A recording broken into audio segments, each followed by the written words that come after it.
ഞാൻ ആലപ്പുഴ വാടക്കൽ എന്ന് പറയുന്ന സ്ഥലത്തുള്ളതാണ്. എൻ്റെ പേര് ജോണെന്നാണ്. എനിക്ക് അങ്ങോട്ടും ഇങ്ങോട്ടും തിരിയാൻ പറ്റാത്ത ജാതി എന്തായി കുമ്പിടുമ്പോഴും നിങ്ങൾ അങ്ങോട്ട് തിരിയുമ്പോഴും ഇങ്ങോട്ട് തിരിയുമ്പോഴും ഇറത്തടിക്കണ പോലെയാണ് ശരീരം മൊത്തം.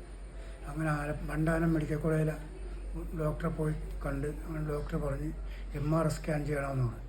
അങ്ങനെ സ്കാൻ ചെയ്ത് റിസൾട്ട് കൊണ്ട് കാണിച്ചപ്പോൾ ഡോക്ടർ പറഞ്ഞ് ഞെട്ടലും ഞരമ്പുമായിട്ട് ജാമായിരിക്കണം, തല മുതൽ റിപ്പോർട്ട് ജാമായിരിക്കുകയാണ്, അതുകൊണ്ട് ഓപ്പറേഷൻ ചെയ്യണം. ഓപ്പറേഷൻ ചെയ്ത് കഴിഞ്ഞാൽ പിന്നെ കാല കയ്യ തളർന്നു പോകുമെന്ന് പറഞ്ഞു.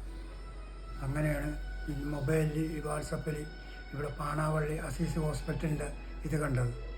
അങ്ങനെ ഞങ്ങളിവിടെ വന്ന് 3 കോഴ്സ് ചെയ്തപ്പോൾ പരിപൂർണ്ണ സുഖം കിട്ടി. ഇപ്പം എനിക്ക് എന്ത് പണിയാണെങ്കിലും ചെയ്യുകയും ചെയ്യാം, ഏത് ഭാരമാണെങ്കിലും എനിക്ക് പൊക്കിയെടുക്കുക എവിടേക്ക് ചെയ്യാം. എനിക്കിപ്പോൾ ഒരു കുഴപ്പമില്ല. ഇനി എനിക്ക് നല്ല സുഖമായിട്ട് എവിടെ വേണമെങ്കിലും പോവുകയും വരികയൊക്കെ ചെയ്യാം. ഇപ്പോൾ ഇത് ഇങ്ങനെ കുമ്പിട്ടാലും വേദനയില്ല, ഇങ്ങനെ തിരിഞ്ഞാലും വേദനയില്ല, ഇങ്ങനെ തിരിഞ്ഞാലും വേദനയില്ല, ഒരു കുഴപ്പവും എനിക്കിപ്പോൾ ഇല്ല. 3 കോഴ്സ് ചെയ്ത് എനിക്കൊരു കുഴപ്പമില്ല. ഇവിടെ വന്ന് ഡോക്ടർ പറഞ്ഞ് ഓപ്പറേഷൻ ചെയ്തതിനെ കാലും കൈയും തളർന്നു പോയെന്ന് പറഞ്ഞാൽ വീട്ടുകാരും ഞാനുൾപ്പെടെ എല്ലാം പേടിച്ചു പോയി, നമ്മുടെ ജീവിതം തീർന്നെന്നും പറഞ്ഞു. പക്ഷെ ഇവിടെ വന്നപ്പോൾ ദൈവം പ്രത്യേകിച്ച് എനിക്ക് ചെയ്ത പോലെയുള്ള അനുഭവമാണ് എനിക്കുണ്ടായത്. അത് ഞാൻ ഈ അസീസി ഹോസ്പിറ്റലുകളോട് മരണം വരെ ഞാനത് കടപ്പാടായിരിക്കും ഞാൻ.